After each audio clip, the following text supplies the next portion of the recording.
Broadcast is now starting. All attendees are in listen-only mode.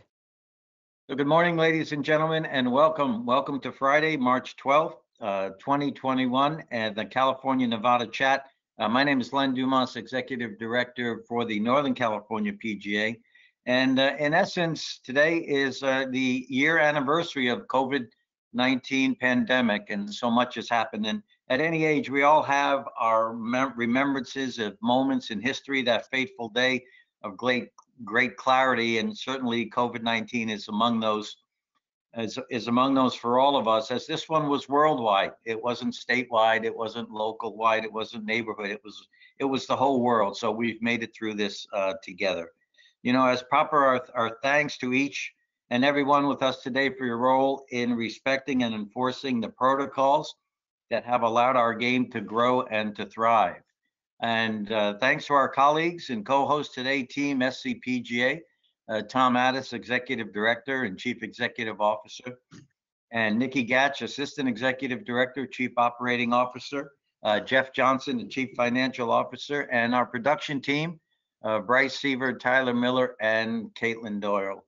Our speakers today are Dr. Bella Matias, Master of Professional Health and Deputy Director here in Solano County, Mark Connolly, Executive Director of the California Golf Course Owners Association, and Craig Kessler, Director of Governmental Affairs for the Southern California Golf Association. So quite a bit of news, and hopefully good news along the way.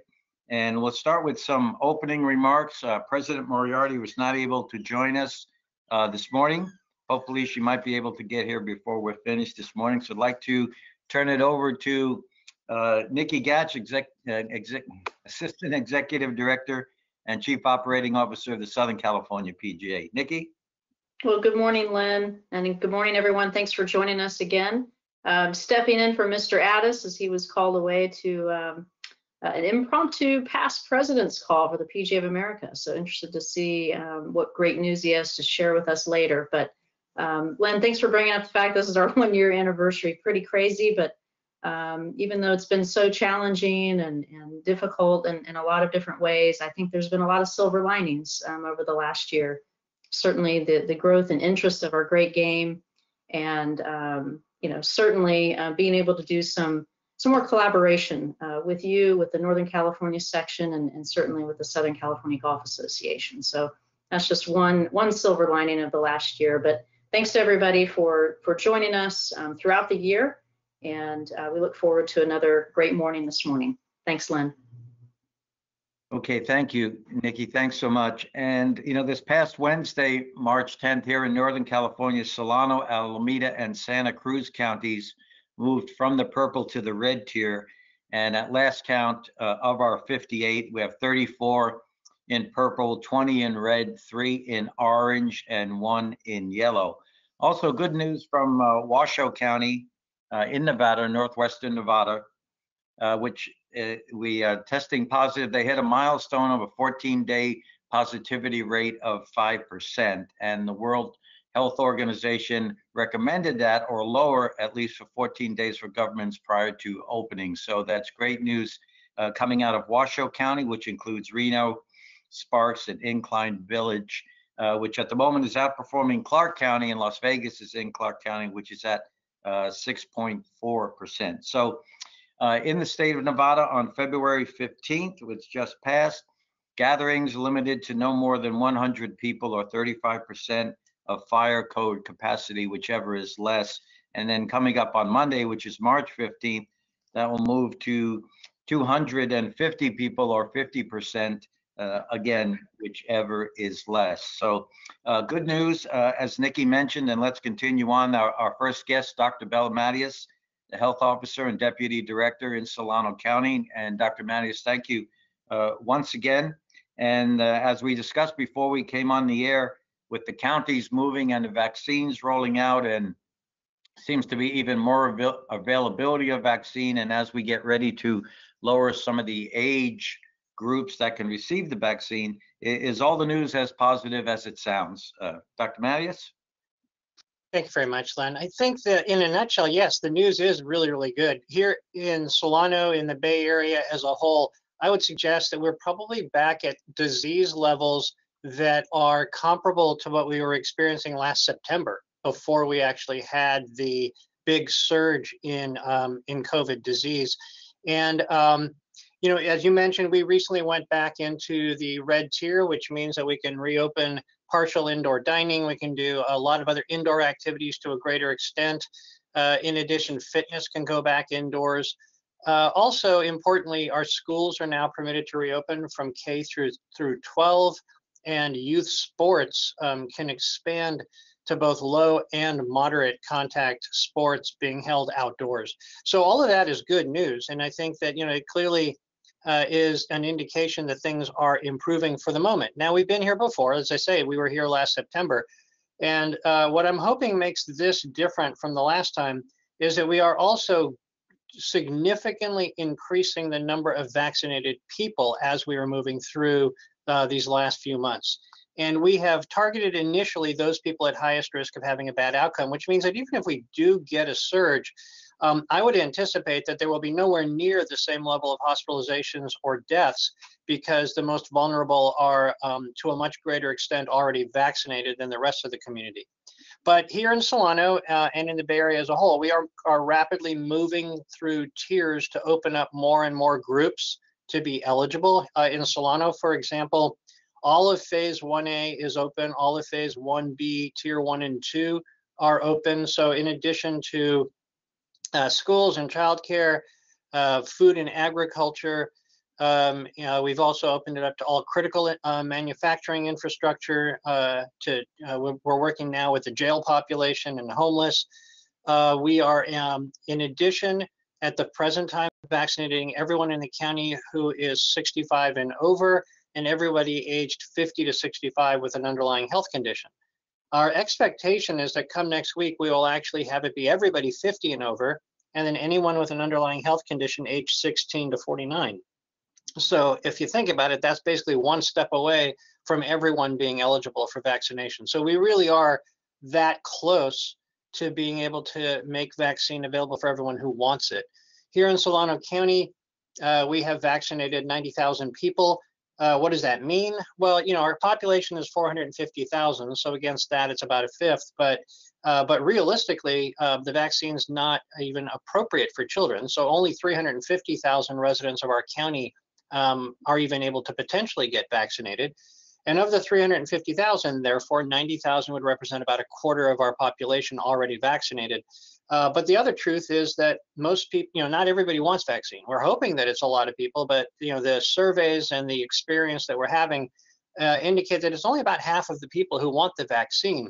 So if that's true, then our target is really probably between 180 and 200,000 people before we have essentially vaccinated all of those members of our community who want to be.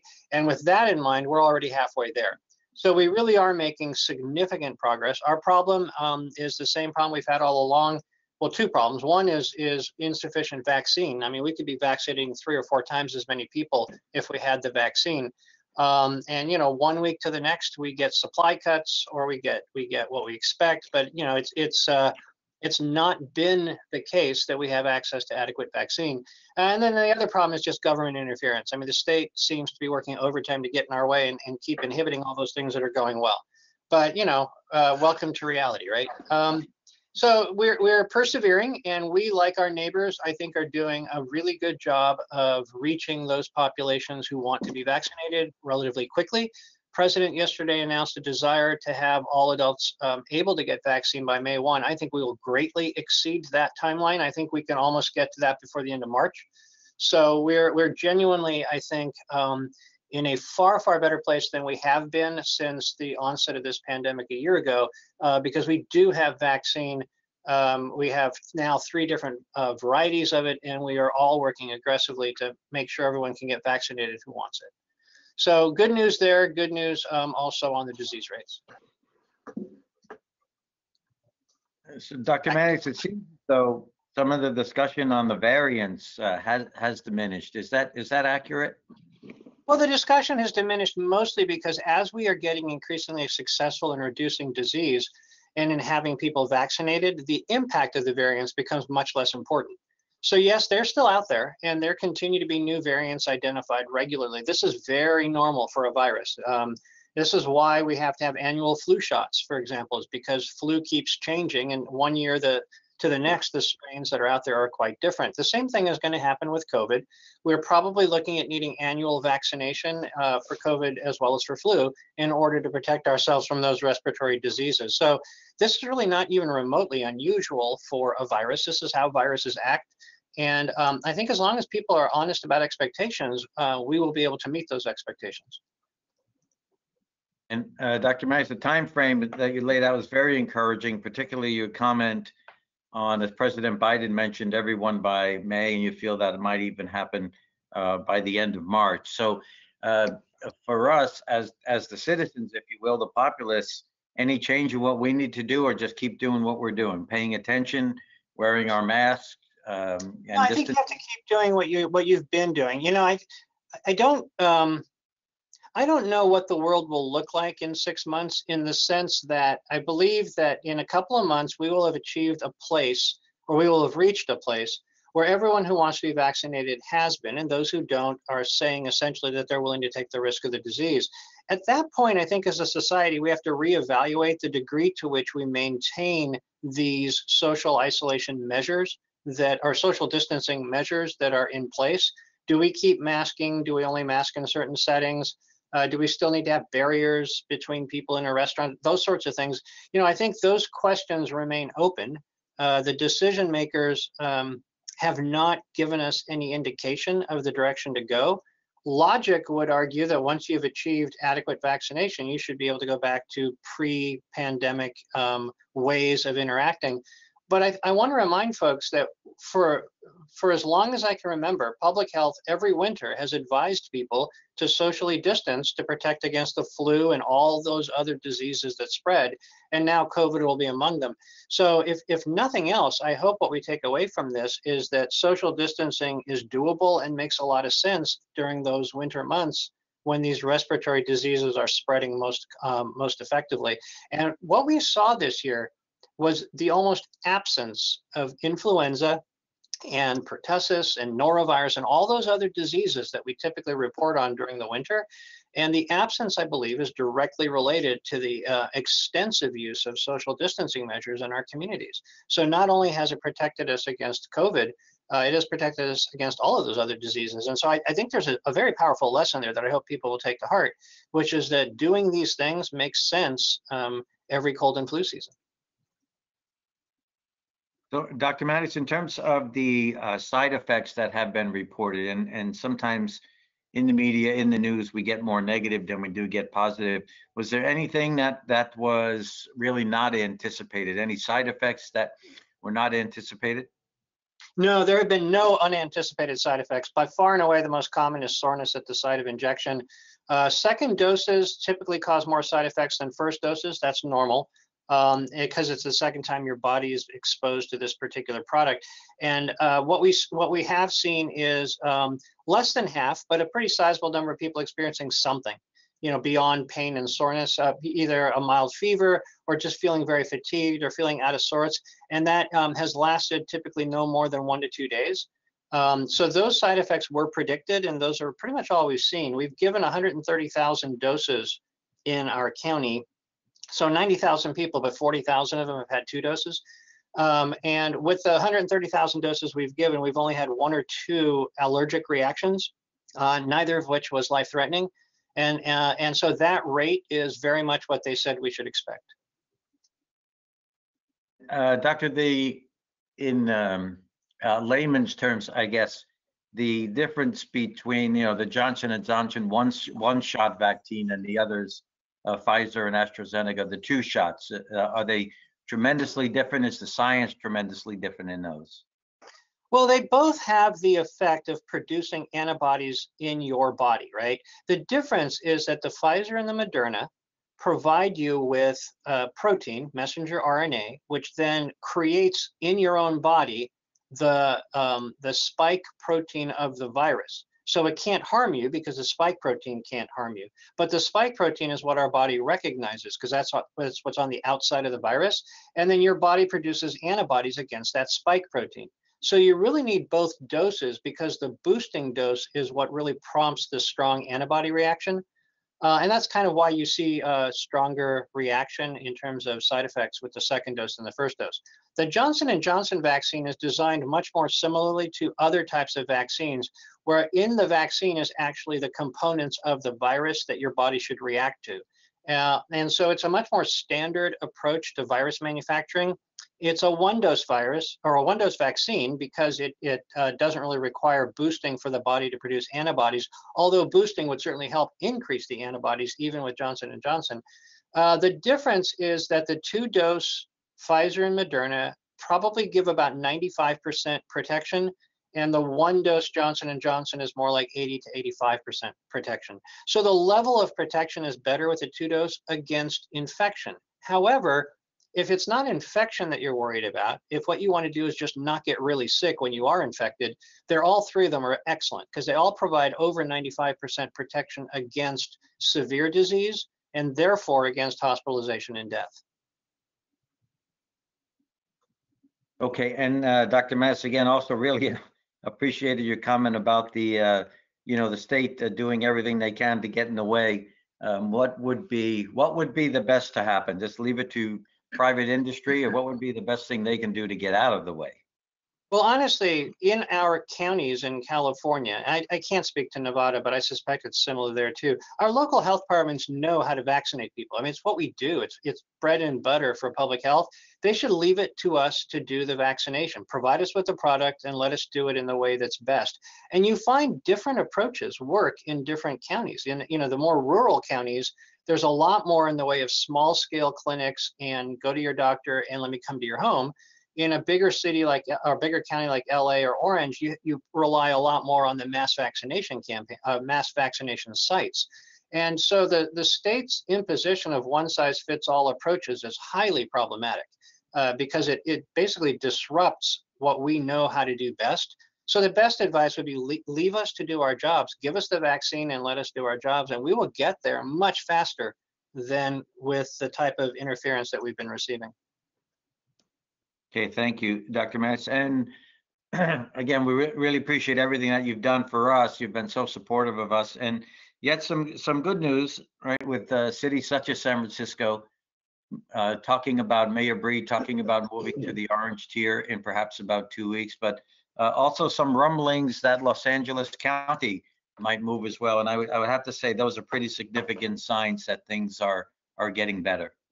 Oh, absolutely. I mean, when a city as big as LA moves in that direction, things are definitely looking good. San Francisco has always been much more aggressive, and its community has been much more responsive to those aggressive protection measures. And so it's not surprising that San Francisco would get there. It's much more surprising and much more gratifying that LA would get there.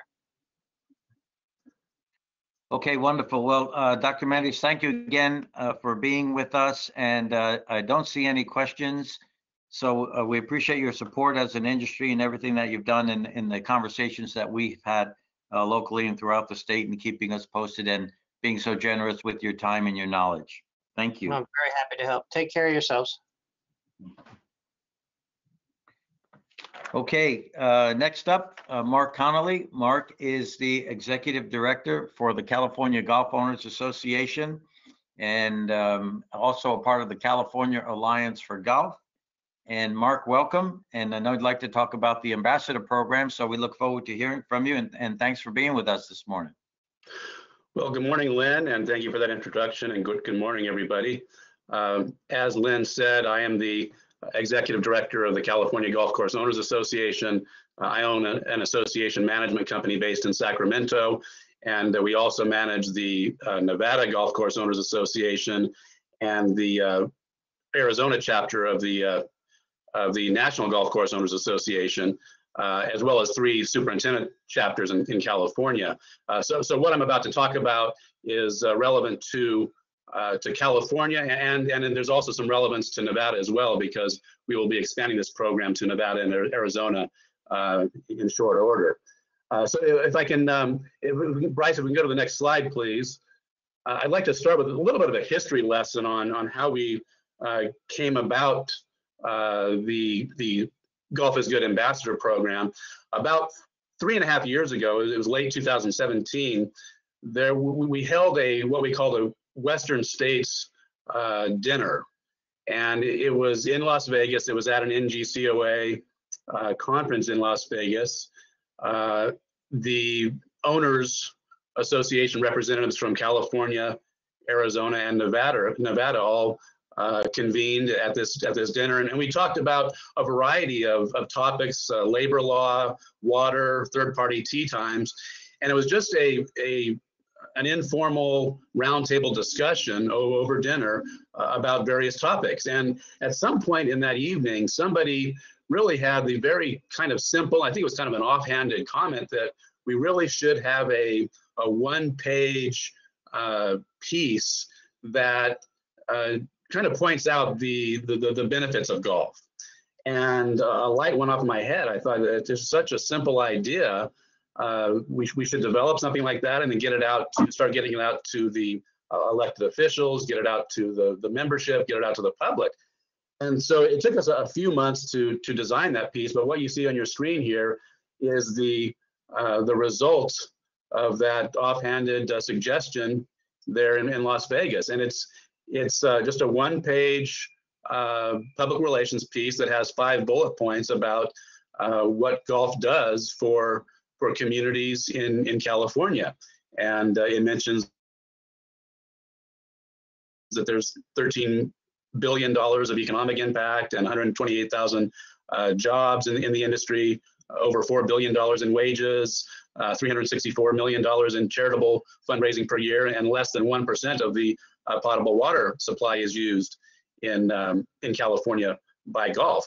So in, I believe it was September of 18, we, with the assistance of some sponsors, including the Southern California PGA section, we were able to print about 860 of these one-page PR pieces, and we printed them onto a foam core with an easel backing and mailed it out to every golf course in the state, along with a couple of printed copies just on paper that they could hang on their bulletin boards. And we received a number of photographs from courses throughout the state showing us their display on their pro shop counter or on their bulletin board. And so we appreciate those who received this and put it to use. And hopefully some of you on the call have seen it or have it on your pro shop counter or hanging on your bulletin board. And if you don't, please let me know and we'll send you one at no charge. But that was really the first salvo in this campaign to promote the image of golf and to start changing that public perception.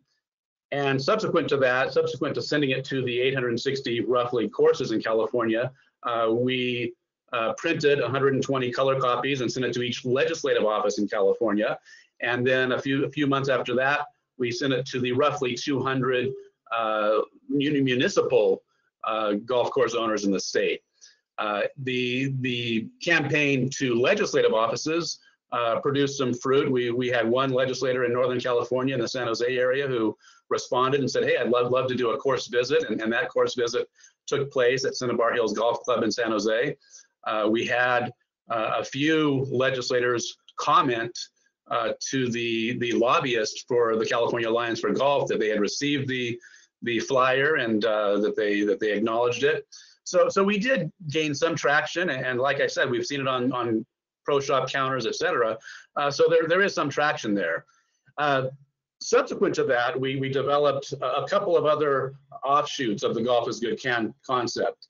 Last year, we rolled out a campaign called the Golf is Good Champions Program, which is intended for amateur golfers to become members and to support the program and to wear and use merchandise that has the Golf is Good logo on it. That program has been very slow to get out of the gate, due in large part to the pandemic, and we still have confidence that the program will gain some traction eventually. But then the next arm of this program of the Golf is Good campaign is the ambassador program. And so first of all, the Golf is Good ambassador program it's really modeled after the GCSAA grassroots ambassador program. So I can't take credit for developing it, the concept. The grassroots ambassador program, GCSAA's program, pairs superintendents across the country with their congressional representatives. So they get superintendents who volunteer, who then go through a little bit of training to learn about the issues, to learn about what's involved in meeting with a legislator, with a congressperson, and then they meet with them once or twice a year throughout the year. And that's really exactly what we're proposing to do. The two differences are that, number one, we are doing this at the state level. So we're talking here about state legislators, state assembly representatives and senators, rather than congressional representatives. That's number one. Number two is that our program invites not just superintendents, but owners, GMs, pros, and really any golf course representative who wants to get involved and to be an advocate for the industry. So if you have an events person, if you're a private club and you have a membership person who's engaging and has an interest in advocacy, by all means, we would welcome them to be spokespeople for golf. And even amateur golfers who are passionate about the game. We already have a couple of amateur golfers who have raised their hands. So our program really welcomes anybody in the industry who has an interest in advocating on behalf of golf. And again, the process is that they get to know their legislators, they communicate the important messages, such as this year, AB 672. Last year or the year before, it would have been AB 5 and the independent contractor issue. In previous years, it might have been glyphosate or water. There's always something on our plate that we want to share with legislators. So they meet a couple of times a year, and then invite the legislators to your course, invite them to attend a charitable event. Believe me, it's not hard to get a legislator to come out if you have a big charity event, and if they can find the time in their schedule, they would love to come out and be part of a photo shoot and an opportunity to affiliate themselves with a charitable event. That's something that they would welcome. We do need between 80 and 120 ambassadors in the state of California. That's simply because there are 120 legislators in total. There are 80 assembly representatives, and the assembly districts overlap every Senate district. So conceivably, we could get by with 80 and cover the whole state. But ideally, we'd like to get to the point to where we have 120 ambassadors, so that each ambassador just has one legislator with whom they are connected. And eventually, we'd love to have actually teams of ambassadors in each district, so that a team of half a dozen or 10 people could go and meet with a legislator and really provide that strength in numbers and that really impressive presence. Currently, we only have 12 though, and so we have a long way to go. We've just started announcing the program and promoting it, but none of the ones who have signed up so far are pros. And we want a diverse group of ambassadors, because there are certainly some issues, the independent contractor issue being a perfect example, where the pros are going to be more well-versed in the importance of the issue. We have the superintendents are, based on my participation at National Golf Day, for example, they are more ingrained into the advocacy environment. They're more comfortable and seem to be more familiar with advocacy and the importance of advocacy. We don't see, I can honestly not tell you seeing a pro at National Golf Day. I know that there must have been some there, but I don't recall rubbing elbows with anybody. So we'd love to get more pros involved. And the ask here is not a big one. There's not a lot of time commitment involved. You're looking at probably 1 or 2 meetings a year, which are going to take a couple of hours of your time a year. A training session, an online training session that we'll be describing here in a moment, that'll take about an hour. And then maybe over the course of the year, just kind of dripping information on the legislators. So if there's a particular issue that you think you might want to share with your legislative representative, just forward it to them by email. As I mentioned, if there's an event that you think that they might be interested in attending, share that with them. So that's really the extent of the commitment we're talking about here. And so then to get to this next slide and the training, this is what we would train you on. First of all, what's involved in being an ambassador. Second, the benefits of being an ambassador. Really, to have something like this on your resume, to be able to say that I have a relationship with Lorena Gonzalez or whoever your elected official might be, and to have that knowledge, that understanding of how the legislative process works, to be able to say I could make a call or send an email right now and reach our local elected official. That's something that's pretty impressive on a resume and pretty rare, pretty uncommon. So that's number one. Number two, of course, you're advocating for your industry, so you're helping yourself, you're helping your course. That's important, and just the experience you gain, again, kind of the behind the scenes exposure to what it's like for a bill to pass through the legislature, how that works, how committee hearings, et cetera, are what's the mechanism for those. There's really it's almost like a field trip for adults when you get a chance to go down to the Capitol or even go to your district office and meet with these folks and kind of get a better understanding, a better view into the legislative process. So again, the training would include an overview of the process, the do's and don'ts of a meeting with your legislative staff or your legislator. Most often it'll be legislative staff. And then we'll kind of train you on what the topics or the current issues happen to be. Again, this year, AB 672 is front and center for us. That's a big one. But water is on the horizon, and again, image of the game. There are plenty of talking points, and I'll also emphasize that this is not going to be a heavy lift. You're not going to be asked to make a presentation or serve as an expert presenter at a natural resources committee hearing. This is going to be an informal sit down with the legislative staff, most likely, maybe with a legislator, probably in their district office, unless you're in the Sacramento area. Maybe the meeting would be at the Capitol. And it'll be very informal, and you will be the subject matter expert. I've talked to people who are sometimes intimidated about going to a legislative office and meeting with a legislator, and I try to remind them that these legislators, they can't be experts on every subject that crosses their desk. They can't be experts on many of them, in fact. And you're going to be the one who's going to go in and have the knowledge of what it's like to operate a golf course, what it's like to work at a golf course, what the game of golf does for communities. You're the one who's bringing the information. You're educating them. So there's no reason to be intimidated by this. If anything, just speak from the heart and share your story, and that's all you really need to do. Next slide, please. I think we can even bump past that slide there, the legislative process. That's part of the training that we'll present.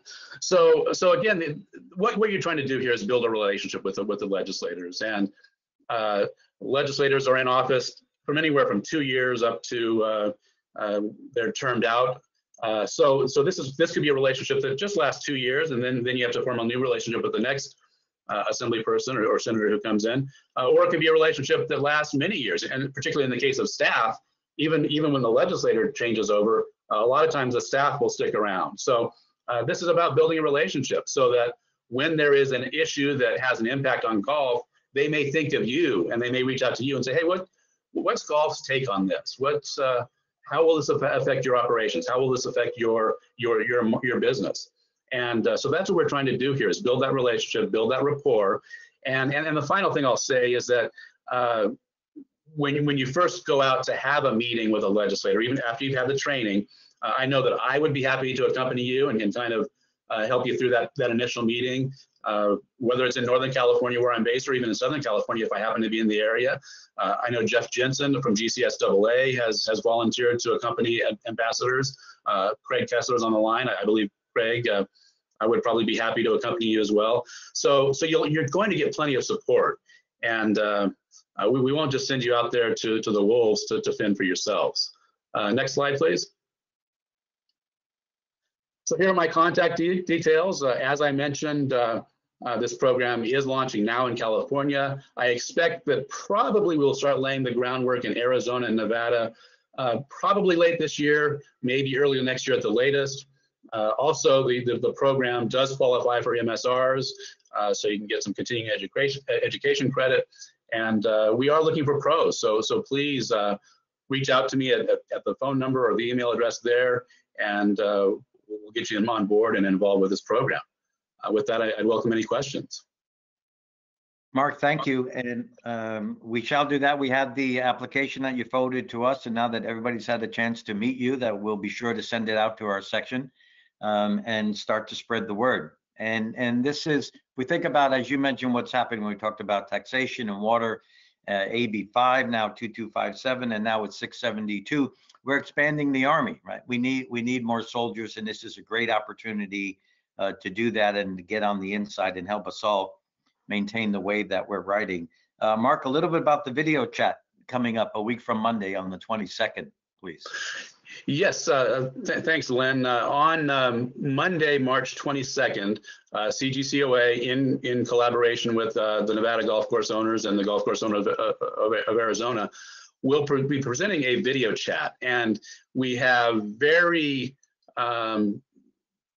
consciously avoided the term webinar, because there's a great deal of webinar fatigue out there, Zoom fatigue, some people call it. Over the last year, obviously, all of us have participated in countless webinars and been invited to others. And even before the pandemic, I think it was already hard to get people to attend the traditional webinar, which is a person presenting a slideshow and talking over the slideshow. So we realized that we wanted to get some information out about how to maintain the current golf boom, how to keep it going. But we wanted to stay away from that traditional webinar format. So what we came up with was a concept kind of similar to an awards show with a host, like you would have at the Academy Awards. In this case, the host is Lee Finkel from Corsco, formerly with American Golf. He's the CGCOA president.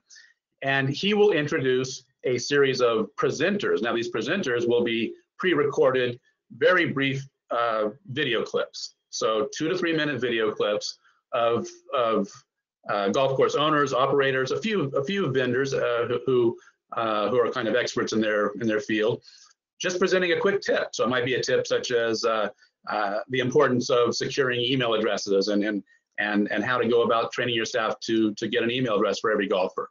So we'll have some of these pre-recorded tips introduced by Lee Finkel, and then interspersed with those, we will have 4 different live panels. The panels will have 3 members each, and we have the 4 panels are the multi-course operators panel, the single course owner panel, the technology panel, and the women's panel.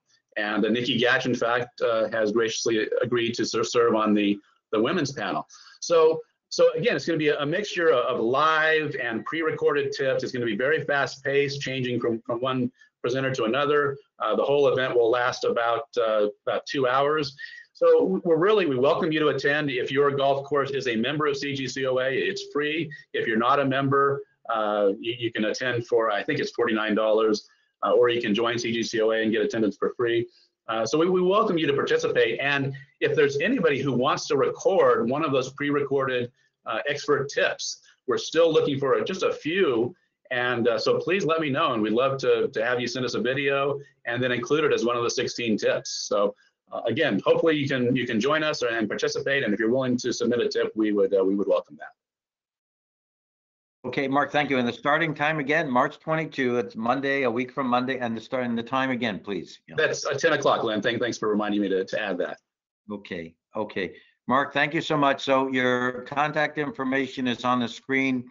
And of course, to anyone, please contact myself or Tom or Nikki or Jeff, and we can get you in touch with Mark as well. So Mark, thanks very much. We have the Golf is Good sign proudly displayed on the counter at the Northern California PGA offices in Vacaville, and we look forward to continuing on. Thanks for your time this morning, Mark. Thank you very much, Len. Thanks, everybody. Okay, next up, keeping us current on what's happening in California and other parts, particularly down in our largest counties, Los Angeles and San Diego. Craig Kessler. Craig is the Government Affairs Director for the Southern California Golf Association. And Craig, as we kind of touched on a little bit with Dr. Mattias there, that there are some rumblings that Los Angeles County may change colors soon. So Craig, it's all yours, please. Thank you, Len. That's the third thing I'm going to talk about, is that Los Angeles County is getting set to move into red tier. And I'll get in a moment to what that means. This is Mark's presentation is a perfect segue to my presentation. And I want to share a few comments about it and a strong endorsement of the ambassadors program. I was actually at that Las Vegas meeting of the three of the Nevada, Arizona, and California owners associations. I was brought in to talk about, that was at the height of the drought, water issues in California. And I do remember the conversation after all those presentations that it did devolve down to what everyone in that room, and what I think everyone understands, is maybe the game's greatest challenge is that our image is not particularly good. And in terms of an ambassadors program, let me echo something that Mark said. I know a lot of persons are very uncomfortable with politics, politicians, staffers, to the degree to which a lot of you read some of my material. While it may be my jobs or Mark's job or some other person's job to get into the real nitty-gritty details of law, politics, policy, and so forth, I can assure you, I have sat at National Golf Day, I've sat in offices with golf course superintendents, with GMs, and they go in there nervous and they discover something funny because they live in the district and I don't. I may come from a big organization. The SCGA may have a reach of 180,000 persons, and I might think I'm important, but I want to assure you something. If you sign up for the ambassador program, you're from the district, you work in the district, you maybe work at a club or a public facility, you interact with an awful lot of the constituents that decide every 2 years or every 4 years whether that politician keeps his or her job. You're more important than I am or Mark is, or anyone else who would be attending that meeting with you. And you'll discover that in turn to a person like me, occasionally a really hard question comes up about policy, but mostly what they're concerned with is they want to know what you think as a member of, as a constituent in their district. And they want to know who you know, because they know that you're going to go out of there, and particularly as a golf professional, you're going to interact with hundreds, if not thousands, of persons who live in their district. And if you convey a positive image, that is what they care most about. But if they leave you with a sour image, that doesn't bode well for their long-term career in politics. So keep that in mind. Do sign up for this if you're a golf professional or a GM. As I've often said to GMs and golf professionals, you're actually the main contact point between real life golfers and the golf industry, much more so than other persons who work in the industry, far more so than I am. I get a lot of complaint calls, I hear from a lot of clubs and so forth, but you deal day to day, from whether it's behind the counter, on a lesson tee, out on the golf course, or just in the community where you work as a club. You're extremely important. Don't discount that and that importance, and don't be afraid of a program like that, because you've often heard me talk maybe in esoteric terms about inside lanes and outside lanes. Well, people like Mark and I and Len or Tom and so forth, we're by and large in the outside lane, in the upper lane. It's the inner one that matters the most. It's always communities. Don't forget that. So this is a great segue into AB 672, which I brought up 2 weeks ago because it had just been introduced. And to refresh your memories, it is a bill that's didn't quite make it into final form a couple of years ago, from Assembly Member Christina Garcia, whose district is she lives in Bell Gardens, but it's roughly in the Downey, Bell Gardens, Norwalk, Cerritos area of Los Angeles County. So it's sort of the southeastern cities. And it would ask the legislature to create an exception in the Public Park Preservation Act for public golf courses, in other words, municipal golf courses. And they would then become, unlike all other park functions, unlike the soccer field or the baseball diamond or the picnic area or just the nature center or anything else, uniquely a public golf course, largely because it's a huge tract of property, could become subject to an exception and be developed. Not repurposed as another recreational activity, but redeveloped, which would create a powerful incentive for municipalities to dig themselves out of some of their fiscal difficulties by taking a piece of property that in an urban area could be worth 50, 60, 80 million dollars if it can be developed residentially or commercially. And keeping in mind, we all know the entitlements to do that are key, but if the municipality controls the entitlements, they can guarantee to a purchaser that they'll largely comply. And I think everyone can understand what danger that would pose to the municipal stock in the state of California. And most of that municipal stock is in our big cities where land is scarce, where housing is a particular problem, where homelessness is a problem. So you can see that cascade, you can see that problem. But beyond that, for those who don't understand, the philosophy that undergirds the assembly members thinking that this might have some traction, and this is very much running it up a flagpole to see how it goes with other legislators and with constituencies. And I want to assure you something, the SCGA has begun not shooting at that flag up that flagpole, and I think you're going to very, in short order, within the next few weeks, see all the other constituent organizations of the California Alliance for Golf, led by the California Alliance for Golf, shooting that, taking that particular flag down its flagpole, so with any luck, it won't be brought back again. But it is a direct line from the public sector to the private sector, because it goes at the issue of golf's very credibility or ability, legitimacy to encumber 100 plus acres of land in urban California. Now, if you're a public park, clearly, if this exception were written in the Public Park Preservation Act, municipality, Los Angeles or San Francisco, San Diego, or any city could simply sell it off to a developer, give the developer the entitlements to do it, and there you have a straight line. But beyond that, because it raises the issue of the legitimacy to encumber land, it does affect private clubs. They cannot expropriate your land. That's not what I'm suggesting. But I think everyone on this call understands that for the same reason, the public golf sector is protected in the Public Park Preservation Act.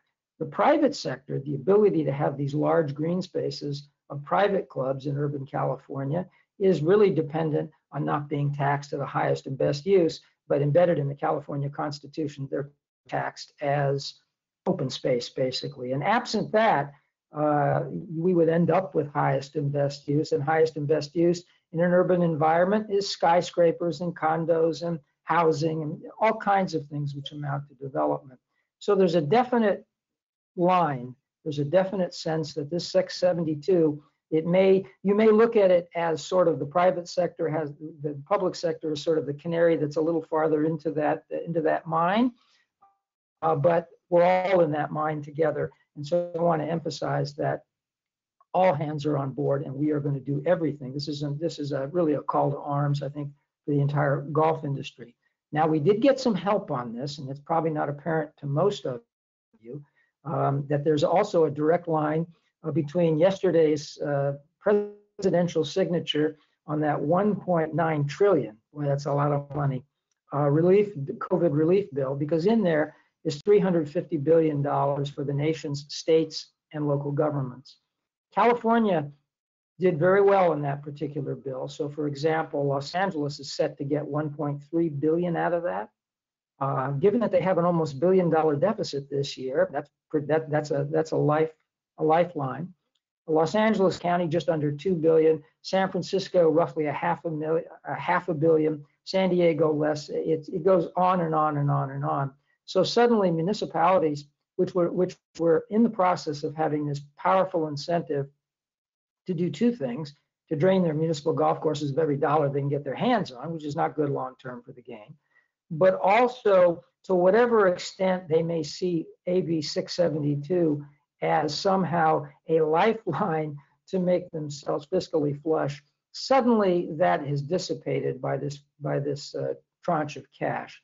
In addition, many of you may not be aware that California prepared for a rather whopping deficit, but we discovered that well, if you want to call it an upside, there's an upside to the fact that to the volatility, I suppose, of our tax system, in the sense that we get a disproportionate amount of our tax from the income tax and capital gain taxes of those who are very well off and are disproportionately invested in the markets, and those markets are at record highs.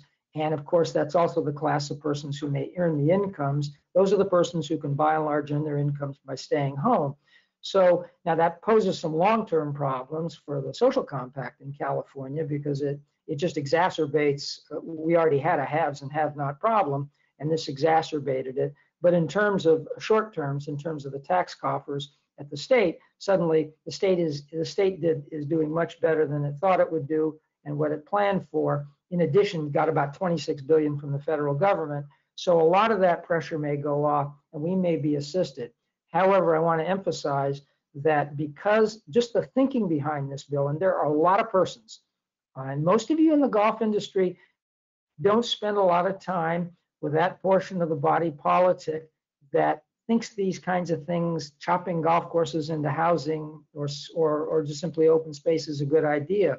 But I spent a lot of time with those persons. A lot of them are even my good friends. And I can tell you that is a deep, deep, deep undercurrent. This sense that golf courses, these green spaces, public and private, there are no daily fee courses to speak of in our state's largest cities. There were once upon a time, but again, that's privately owned property.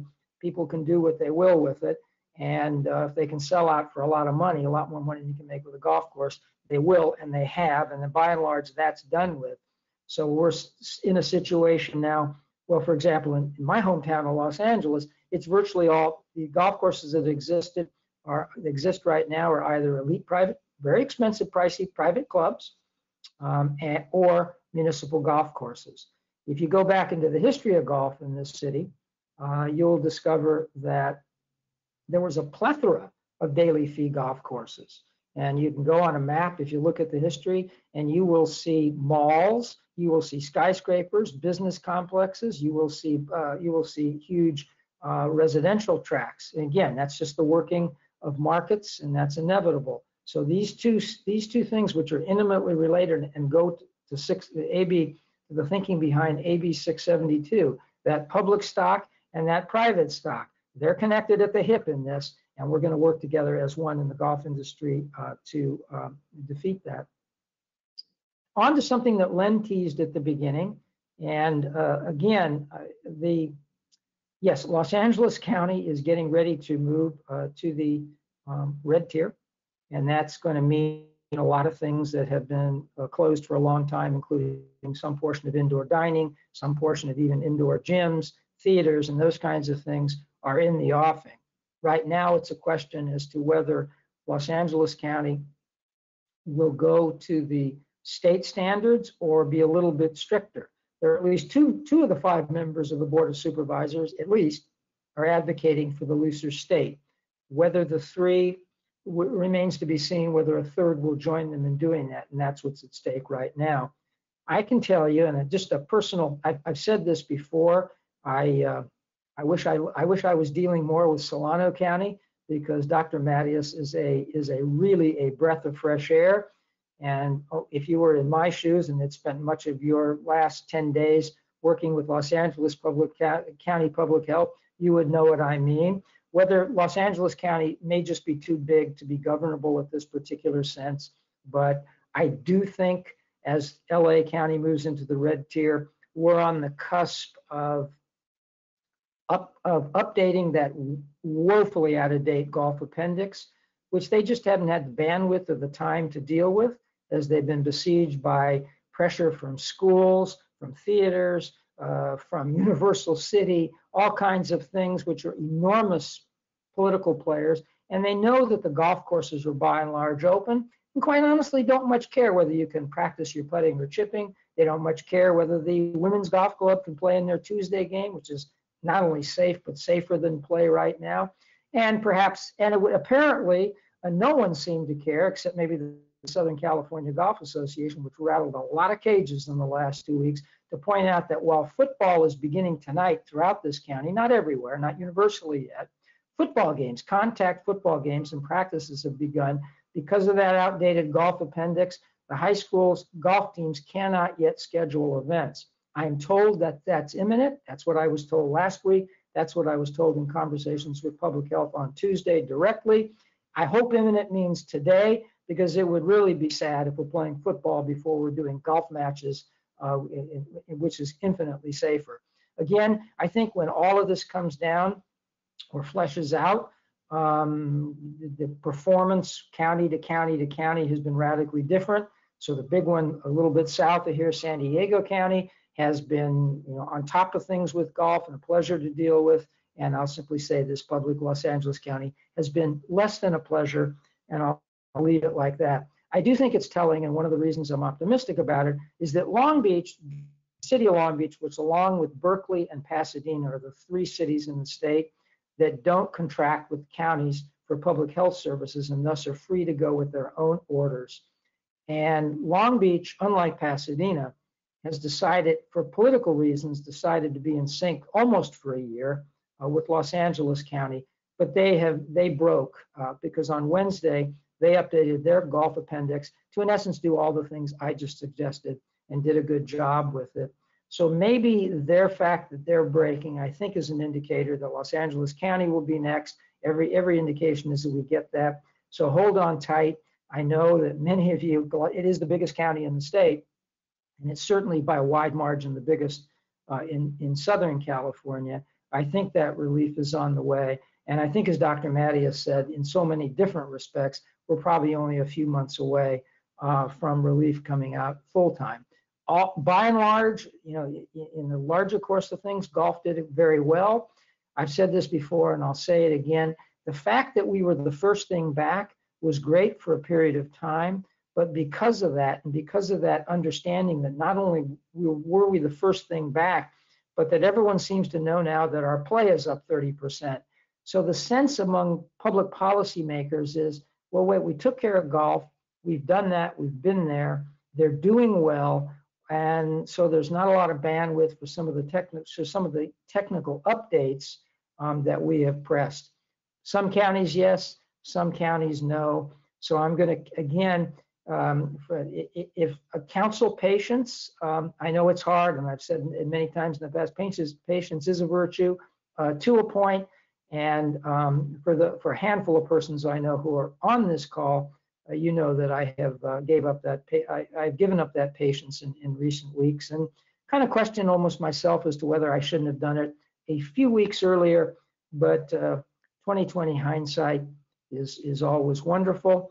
So with all of that, and with a final comment, because I see his name on the list, to John Vesper, hello, an old friend from years ago I haven't talked to in a long time. I think if you're still listening, hello, let's get back together. And if there are any questions in that lengthy presentation, which was much about how much I think this ambassador program, it's going to take a while to put together, but it's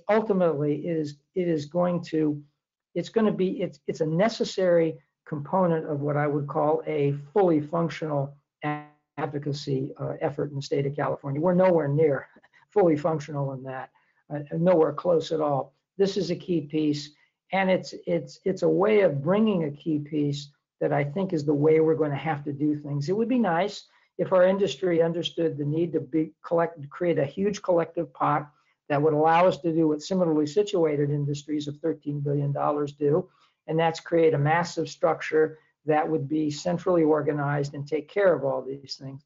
But the reality is it's going to be each one of the constituent organizations on a federated pattern, whether it's the SCGA, the SCPGA, the NCPGA, or the California Golf Course Owners, the chapters. We're going to have to all come together and do some of it. Ultimately, by bringing the disparate pieces together in a federated system, someday that will create our central system. So there are many different ways to get to a final conclusion. We're a long way from an effective final conclusion in advocacy in California. And although we shouldn't knock ourselves because we're way ahead of the other 49 states, which means if I were in one of the other 49 states, I'd really be worried, having some specific knowledge of that. But with that, let me sign off and ask if I have raised any questions in my mile-a-minute presentation here at the end of the not the, is it, well, I was just told not to call it a webinar, but I don't know what else to call it at the end of this webinar. So thanks, Lynn. Yeah, thank you, Craig. That was great. So Craig, just the advocacy and as fast as things are moving, I'm going to try to do the best I can to tie something together here on 672, which is really threatening the land. Even though the package, you know, the $1 trillion package that President Biden signed, it's very, very beneficial to California, as you pointed out. We should not sit on our hands. So we've got the California Alliance for Golf now mobilizing pretty strongly to go after 672, as you mentioned. Let's get that flag down off the pole. But even though, if we look at, so how does the money tie in? The money would seem to just buy us time, correct? Let's not say, okay, it's done, because they're now distracted because they have money and don't have to come after the golf courses any further. Stay the course and keep going. I would say the following: the money takes off some of the pressure that some might feel to vote for something like this or support something like this. The reason we need to shoot that flag out of the sky is because of what bringing 672 means. Basically, it is a powerful statement that golf is useless in the communities in which the courses exist. We need to deal with that. That's a long-term problem. We know we have it. We have to also, you've heard me say this before, golf made an enormous mistake. We can't go back and the best we can do is move forward by forgetting that 22% of the golf courses in the state are public parks. And by dissociating ourselves or separating ourselves from the rest of that community, I think what we need to do is make clear, if you're with AYSO or Little League, or you just believe in picnic tables, you believe in parks, you believe in open space, you better understand that this is your cause as well. And right now, a lot of those groups see us as the enemy rather than the ally. We need that. That's going to take some time. We need to make those alliances. Now, some of you may find that vaguely disturbing, but if you're on the front line like I was, you'd recognize that this is a binary choice between making some compromises to be in league with allies that can be far more help to us than we are to them, or losing it all, because those courses will go the same way as the daily fee golf courses have gone in Los Angeles, California. By the way, there are none in the city of Los Angeles. So, and once upon a time, there were 30 or 40 of them when the population was much, much less. A lot of them were substandard facilities. And ultimately, that is a line towards policies that could take down some of the private clubs that we think are sacred right now. So think long and hard, think strategically, think longer terms. And yes, in the shorter term, Len, if you're asking me a question, do we need to not only take that flag down, but shoot it out of the sky as fast as possible? Shoot it out of the sky as fast as possible. Yeah, thank you, Craig. And also one last point, as you mentioned and Dr. Mattias mentioned, things are moving very, very quickly over the next couple of months. And I was reading yesterday that there's a fifth tier in development. The parameters are not, but it will be green to add to, that's on the other side of yellow. And certainly we all know what a green light means, and we look forward to that. So there is a fifth tier in the development. Again, the parameters are not yet developed. And Craig, there is a comment which I think is very worthwhile for you and everyone to hear, and I'll turn it over to Nikki.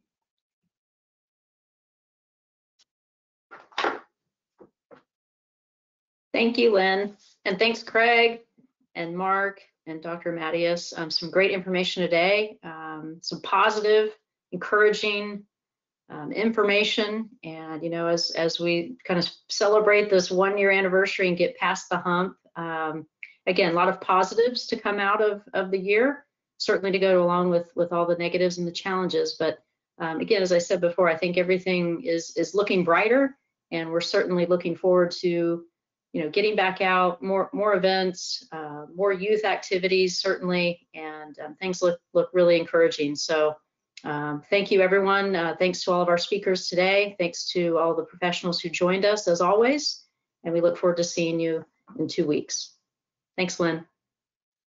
Okay, thank you, Nikki. And to kick off the weekend, thanks to Dr. Mattias for joining us once again. And as Craig mentioned, he's been so supportive of us as an industry and certainly here in Solano County. We're grateful. Mark, thank you for your time with us today. And we'll get that ambassador program rolling. And of course, your involvement and the Golf Course Owners Association in the California Alliance for Golf. And as the comment says, could the allied golf associations in California have gotten by the limitations and restrictions of this pandemic without the expert advice of Craig Kessler?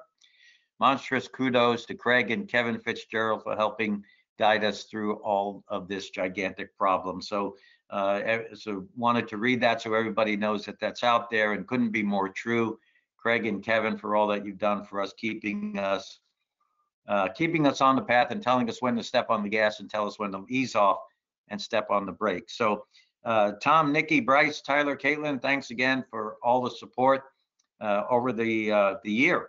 I mean, our 1-year anniversary, and hopefully maybe we've got a few more weeks to get through this, and then we can all be back together again in the way that we hope. So March 26th, as Nikki mentioned, we'll be back.